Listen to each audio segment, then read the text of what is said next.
የአዱንያ ትዳር ጓደኞች ለጀነት ሆንን አግረኞች የውዱ ጎጆ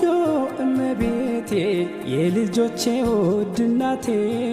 አልገለጽኩልሽ ሆኖይ አፈቅርሻለሁ ሚስቴ ሆይ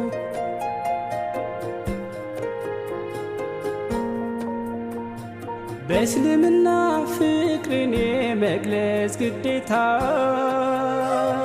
ለጋብቻ የፍቅር ሕይወት ውለታ ሐቆንና ነፍስ ያንቺ ላይ እንድትኩራ ፍቅሬን መግለጽ ፈጣሪ አዞኝ ማንን ልፍራ የፈጠረኝ አላህ አንዱ ይታዘባል ካንቺ ፍቅር ልቤ ሌላ እንዴት ያስባል